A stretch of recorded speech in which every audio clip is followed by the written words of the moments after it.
I'm leaving you for Denise from accounting. I've wanted to tell you for months.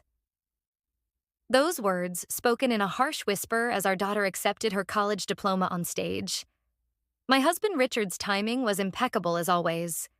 Destroy our 22-year marriage during what should have been one of the proudest moments of our lives. I didn't gasp. I didn't cry. I simply nodded and kept clapping for Emma, our daughter, as she waved her diploma triumphantly. The only sign that my world had just imploded was the slight tremor in my hands as I raised them to applaud. My name is Patricia, and at 48, I'd just been blindsided at my daughter's graduation ceremony. But while Richard was probably congratulating himself on his honest approach, imagining me falling apart and begging him to stay, I was already mentally calculating the contents of our investment portfolio. The signs had been there for months. The late-night work calls that he took in the garage. The mysterious credit card charges at restaurants I'd never visited. The sudden interest in losing his emerging dad bod at the gym. 3 months earlier, I'd found receipts for matching his and hers weekend bags in his car. That same day, I made an appointment with the best divorce attorney in the city.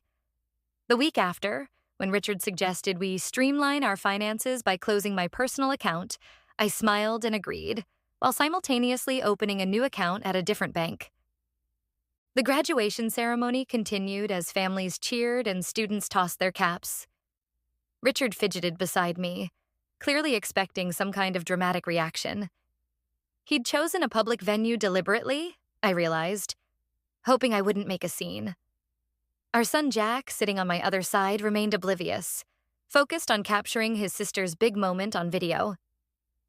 Richard leaned closer. "Aren't you going to say anything?" he whispered, sounding almost disappointed. I turned my head slightly. "Not now. This is Emma's day." I kept my voice pleasant, my smile intact. This wasn't the reaction he'd anticipated, and confusion flashed across his face. "I'm staying at Denise's tonight," he continued, as if determined to provoke a response. "I've already packed a bag." Denise from accounting, the new hire at his insurance firm. I'd met her at the company Christmas party last December. Late 30s, recently divorced, with a practiced laugh that sounded artificial, even across a crowded room. I watched them that night, noticed how she positioned herself in his line of sight, how Richard found reasons to approach the accounting department's table. When I mentioned it later, he accused me of being paranoid and controlling. Now I just nodded at his announcement. "Drive safely," I replied, my attention seemingly returned to the ceremony, though my mind was racing. "That's it?" he demanded, his voice rising slightly. "That's all you have to say?" An elderly woman in the row ahead turned to glare at him. I smiled apologetically at her before responding. "What did you expect, Richard? A scene? Tears? Not here." My calm seemed to unnerve him more than anger would have. Good. Let him wonder. Let him worry. Because while Richard thought he was dropping a bombshell, I'd been preparing for this moment since finding those receipts. My lawyer had the paperwork ready. Financial records had been copied. Evidence had been gathered. Richard had no idea what was coming. After the ceremony, we posed for family photos. The perfect family for one last time. Emma radiant in her cap and gown, Jack tall and proud beside his sister, Richard and I flanking our children with fixed smiles. "Closer together," the photographer urged, and Richard reluctantly put his arm around my waist. I could feel the stiffness in his touch, the eagerness to be done with this charade. If only Emma knew this would be the last photo of her intact family. But I wouldn't ruin her day. I'd waited 22 years to see my daughter graduate. I could wait a few more hours to begin dismantling my marriage. "Mom, Dad, can we go to Rossini's for dinner?" Emma asked as we walked to the parking lot. It was her favorite restaurant, the place we'd celebrated every family milestone since she was 10. "Of course, sweetheart," I replied before Richard could object. "Your day, your choice." Richard shot me a panicked look. This wasn't in his script. A family dinner wasn't part of his escape plan. I actually have to get back to the office," he stammered. Emma's face fell. On a Saturday? During my graduation? 22 years of parenting had taught me to recognize that particular tone in my daughter's voice, the prelude to one of her rare but legendary temper eruptions. Your father has been very busy lately, I interjected smoothly, emphasizing the word busy just enough. But I'm sure work can wait a few hours for this special occasion. I locked eyes with Richard, silently daring him to contradict me, to tell our daughter he was missing her celebration to move in with his girlfriend. He swallowed hard. Of course, he muttered. I'll just make a quick call. As he walked away, phone pressed to his ear, I caught Emma studying me with a puzzled expression.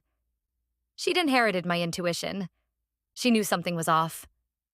But she said nothing, just linked her arm through mine as we waited for the valet to bring our cars. The dinner was a masterclass in awkward family dynamics. Richard checked his phone every 2 minutes, responding to texts with rapid thumb movements. Denise, no doubt, wondering why he wasn't arriving with his suitcases planned. Emma regaled us with stories about her college friends and post-graduation plans. Jack argued good-naturedly with his sister about her job prospects. And I observed it all with a strange detachment, as if already watching this scene from the distant future. When the waiter brought the check, Richard reached for it automatically. I've got this, I said, sliding my credit card into the leather folder. My treat. Richard frowned slightly, probably wondering why I wasn't more upset about managing finances after his bombshell.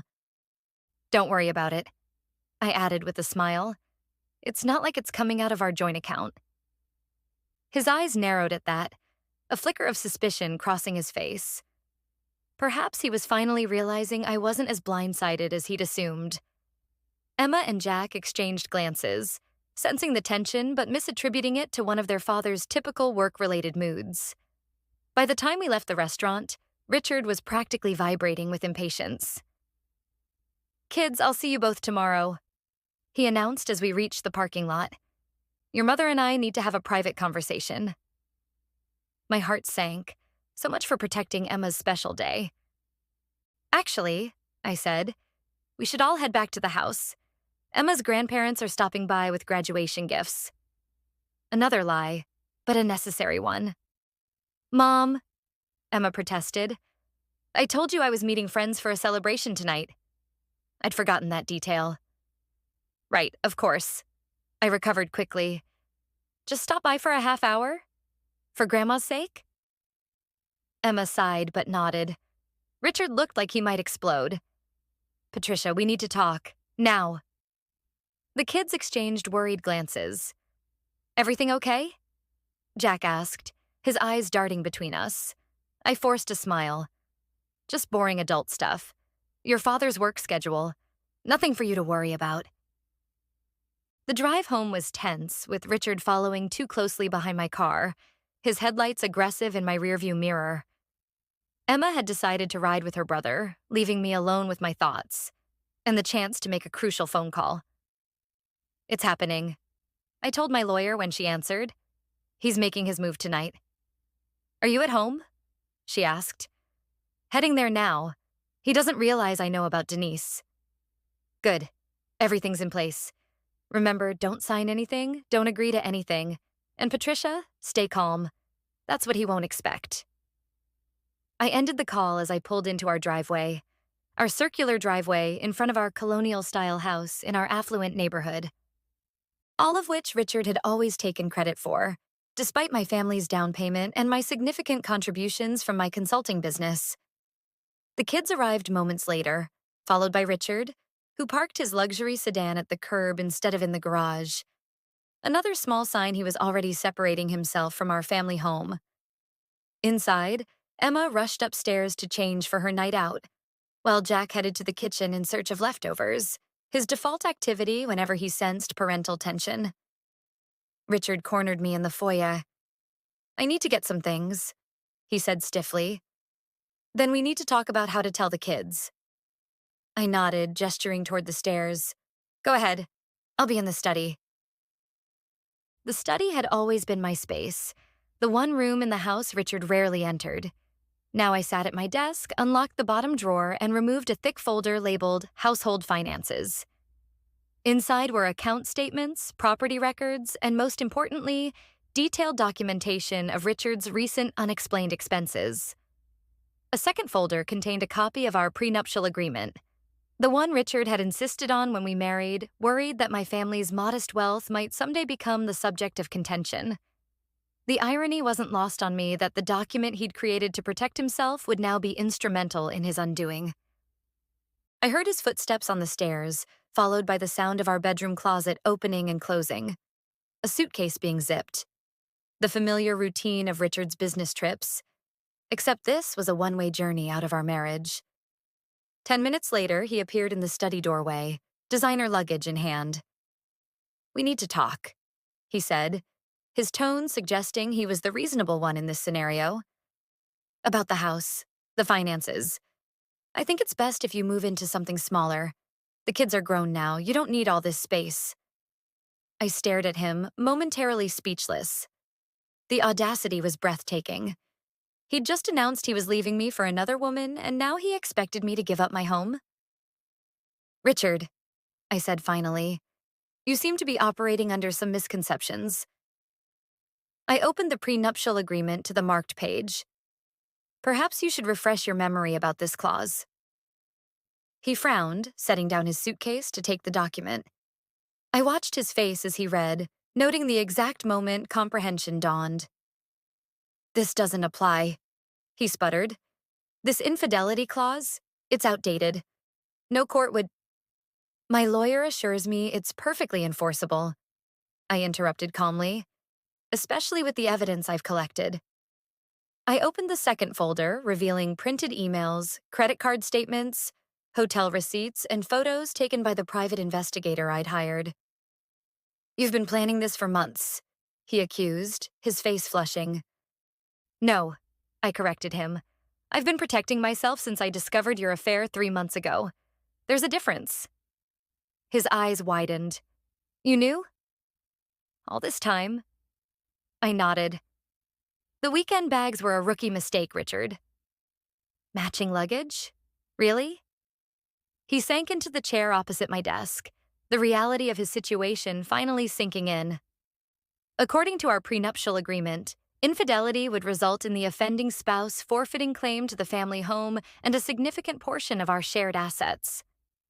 Richard had insisted on the clause, ironically enough, to protect himself from imagined gold diggers in his future. Never once had he considered that he would be the one to violate it. "You can't prove anything," he said, but his voice lacked conviction. I slid another document across the desk. A statement from our joint credit card showing charges at a hotel 10 miles from our home, on afternoons when Richard had claimed to be meeting clients. "Denise doesn't strike me as particularly discreet," I remarked. "Posting those vacation photos from your business trip to Scottsdale? The one where she tagged you both at the hotel spa? Amateur hour, Richard."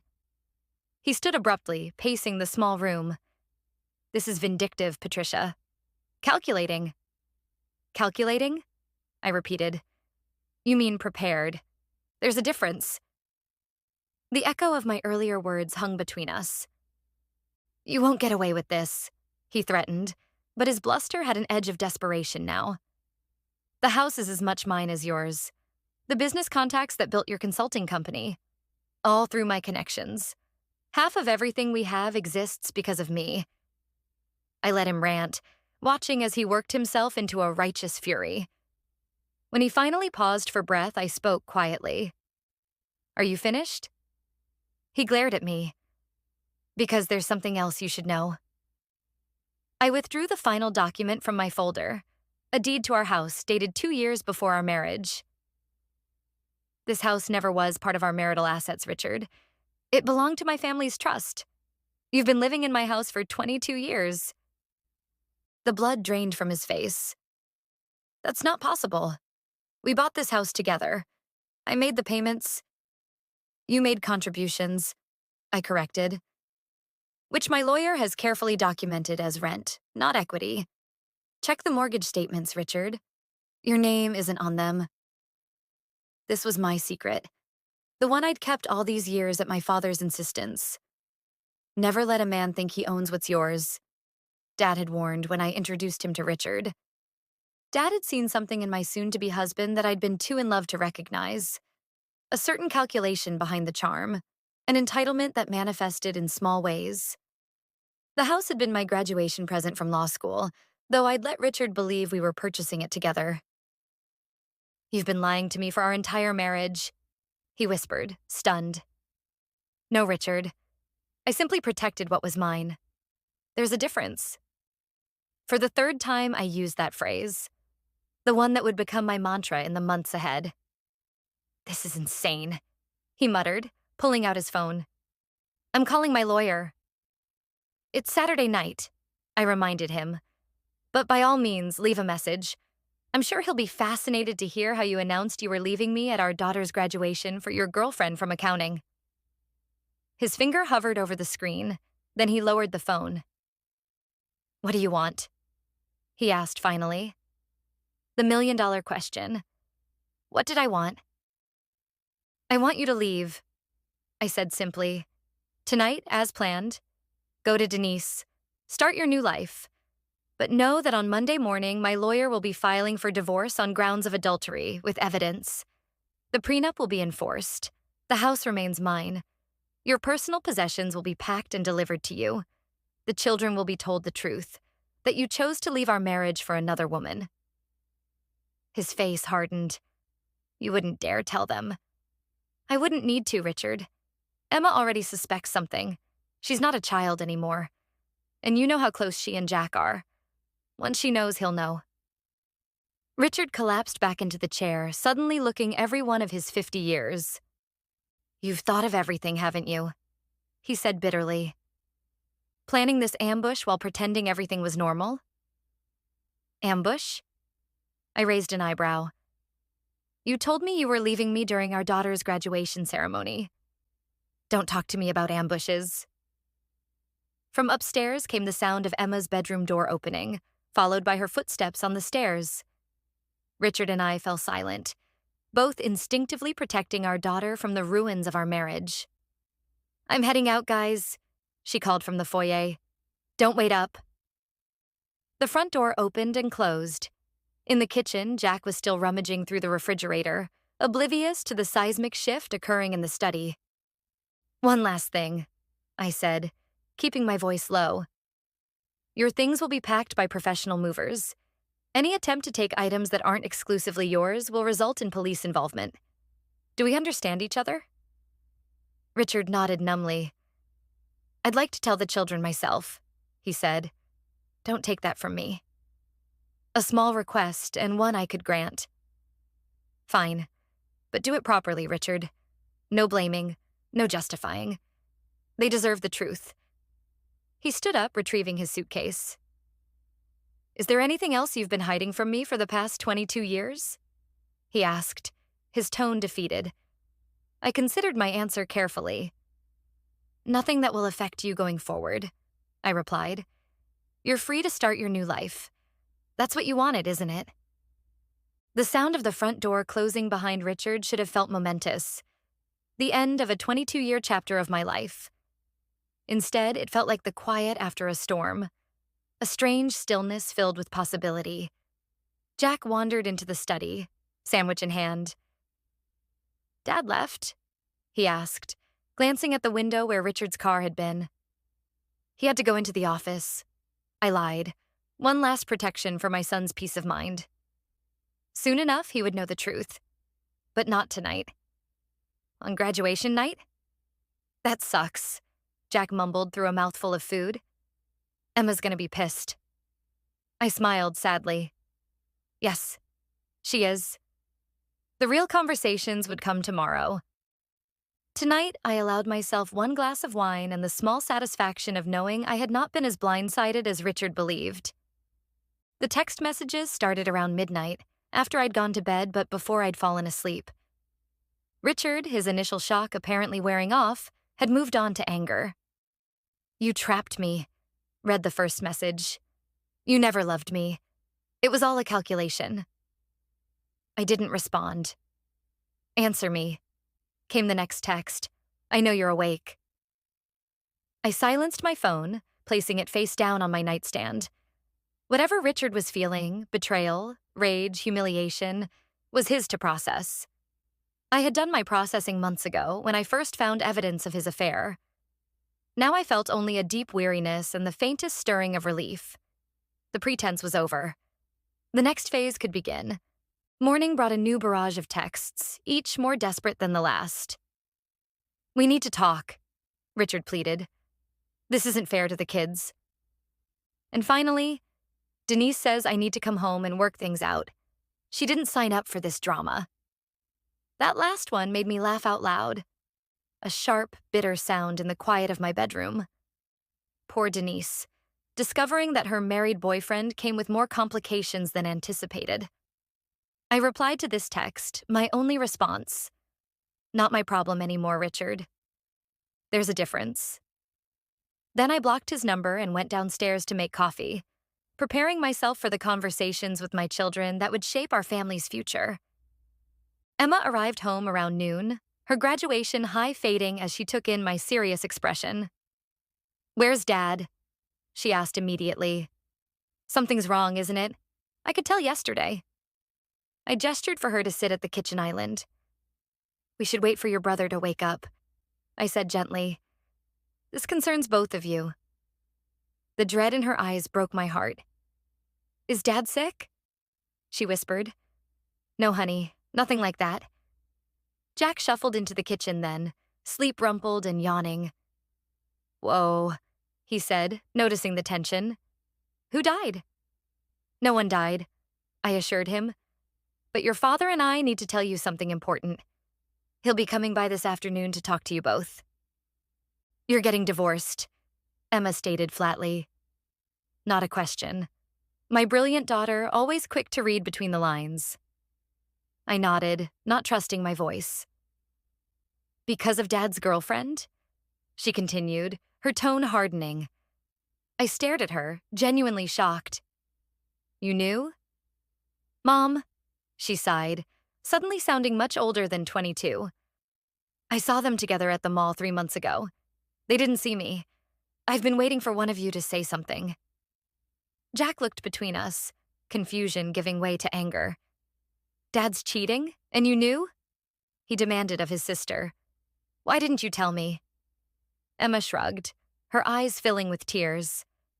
I didn't want to be the one to blow up our family. I reached across the counter to take both their hands. None of this is your fault, I told them firmly. Not your responsibility to fix or to keep secret. Your father made his choices. But you're the one who's always working, Jack protested. All those consulting trips, the late nights. I understood then. He was searching for a reason, something to make sense of this betrayal. Marriage is complicated, I said carefully. But infidelity is a choice, not an inevitability. Your father will be here at 2 o'clock. You can ask him whatever you need to. Emma squeezed my hand. Are you okay? She asked softly. You seem calm. I've had some time to prepare, I admitted. I found out about the affair 3 months ago. The same time I saw them, Emma realized. I nodded. I wanted to be certain before I confronted him, and I wanted to protect myself legally. Smart, Emma approved. Jack still looked shell-shocked. So Dad's moving out? Just like that? He already has, I confirmed. He's staying with his girlfriend. Even now, I couldn't bring myself to say her name. Denise, Emma supplied. She's like barely older than me. It's gross. The doorbell rang, startling us all. That can't be your father already, I frowned, checking my watch. It was only 12:30.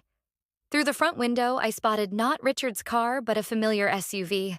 My lawyer, Elizabeth. I need to take this, I told the kids. We'll talk more after. Elizabeth's unexpected visit brought news that changed everything. Richard's trying to empty your joint investment account, she announced without preamble as I ushered her into the study. My contact at the firm called me this morning. Richard submitted paperwork on Friday to liquidate assets. Friday, the day before the graduation, the day before he told me he was leaving. Can he do that? I asked, my calm facade cracking slightly. Not without your signature, Elizabeth assured me. But he's attempting to claim you've already approved it. I've already filed an emergency injunction to freeze the accounts. My hands trembled as I accepted the documents she handed me. He was planning to take everything, I realized. Tell me I was becoming a burden, that he'll take care of me, while walking away with our life savings. Men like Richard always underestimate women like you, Elizabeth said, a hint of satisfaction in her voice. I've seen it 100 times. They think emotional means incapable. She checked her watch. The bank will have received our injunction by now. Any attempt he makes to access those funds will trigger a fraud alert. I let out a shaky breath. Thank you for coming in person on a Sunday.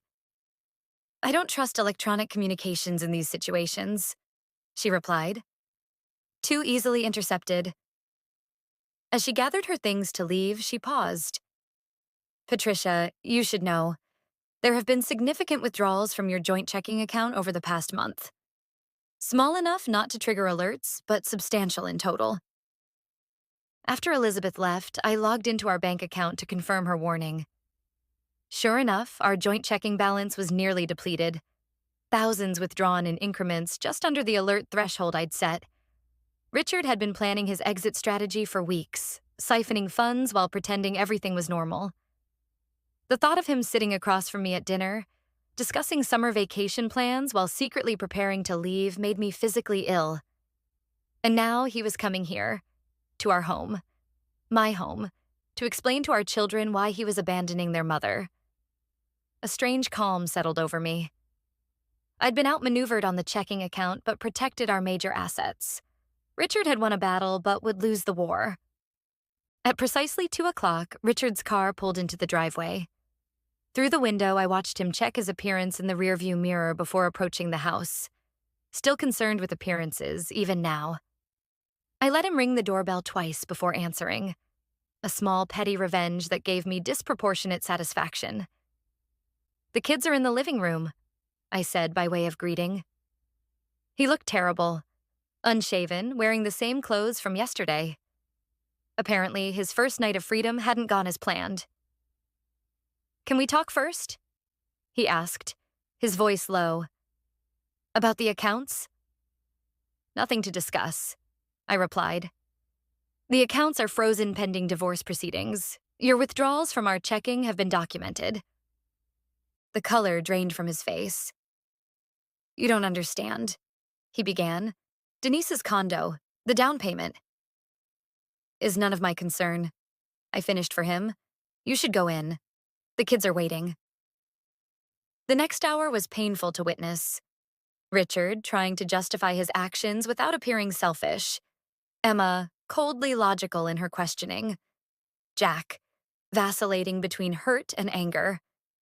I stayed silent throughout, letting Richard experience the consequences of his choices without interference. So you were just going to leave? Emma demanded. Start a new life and what?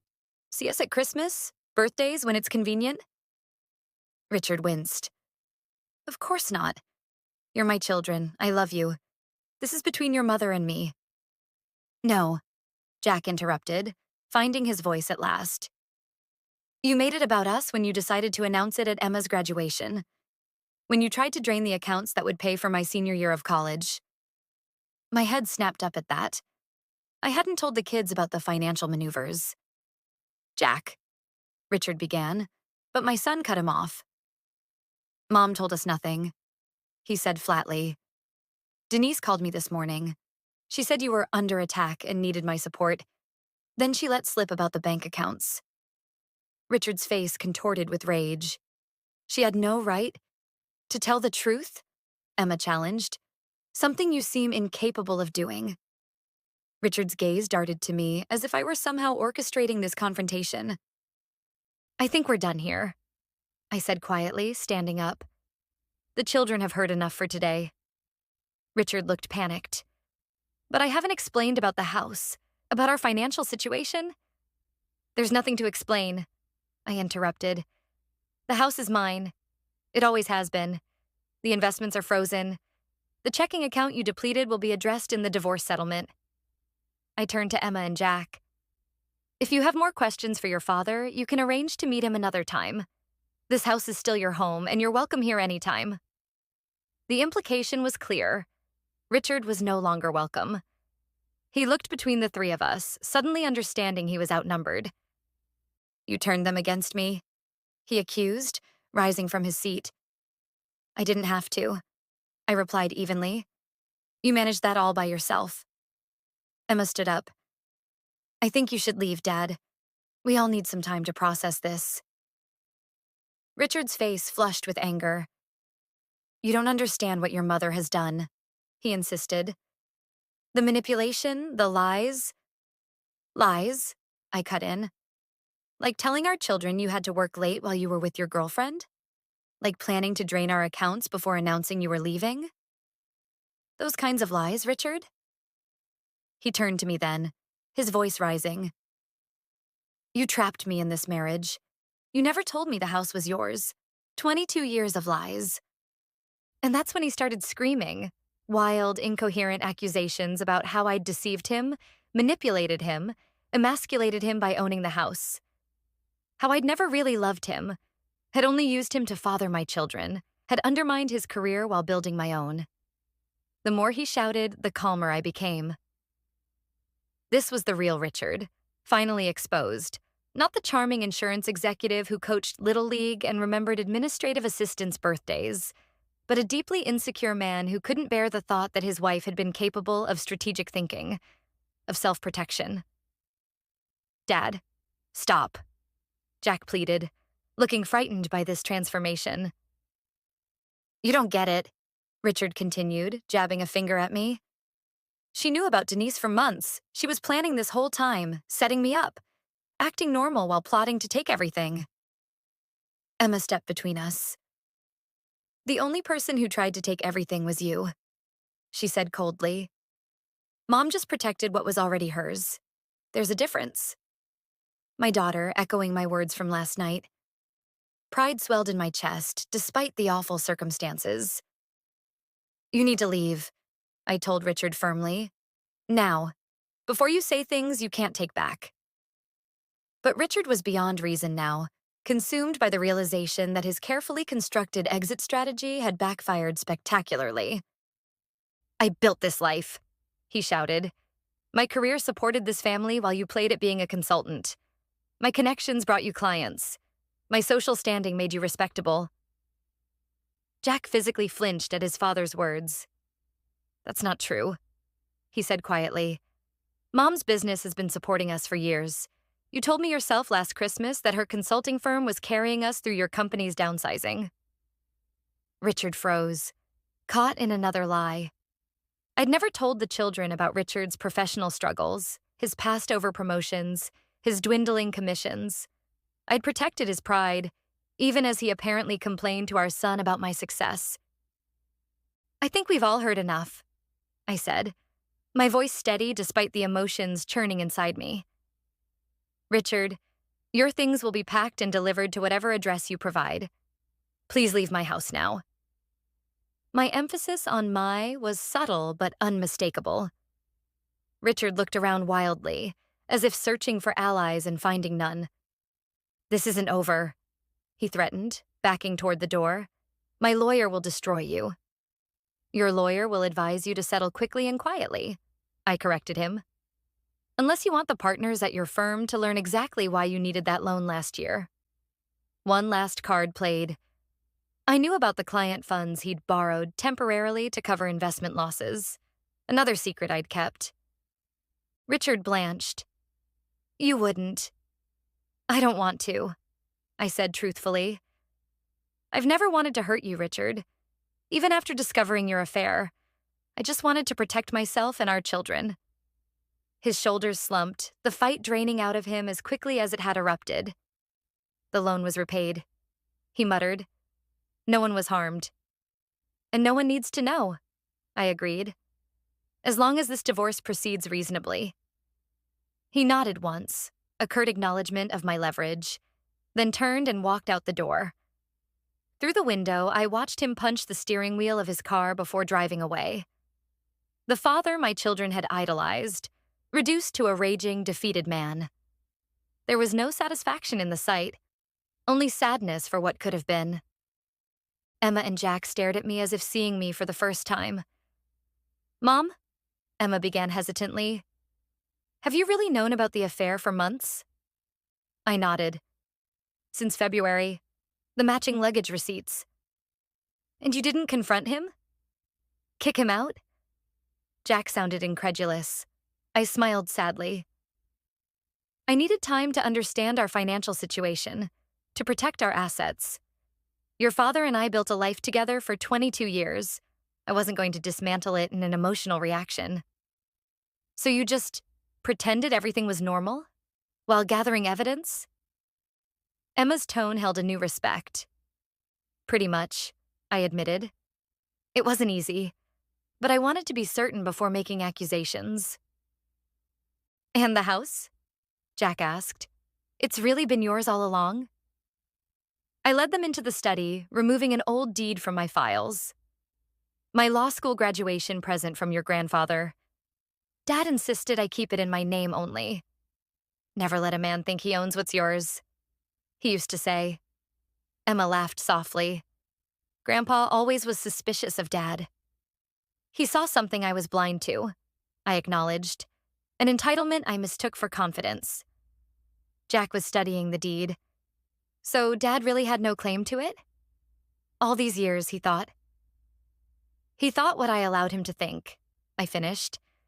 "That we were building everything together, and we were in many ways, just not in the ways he assumed." Over the next few weeks, Richard's bravado crumbled as reality set in. Denise, it turned out, had been attracted to the successful family man with the beautiful home and impressive investment portfolio, not the soon-to-be-divorced man with frozen assets and a tarnished reputation. She ended things 3 weeks after their dramatic exit. Around the same time, Richard discovered his position at the insurance firm was being restructured. Apparently, office romances with subordinates violated company policy. His desperate attempts to access our investments had raised red flags with more than just our bank. His professional reputation, carefully cultivated over decades, was in tatters. A year later, I sat in my garden in my house, watching Emma and Jack set up for our annual summer barbecue. Richard would not be attending. After the initial drama, he had retreated to a rented apartment.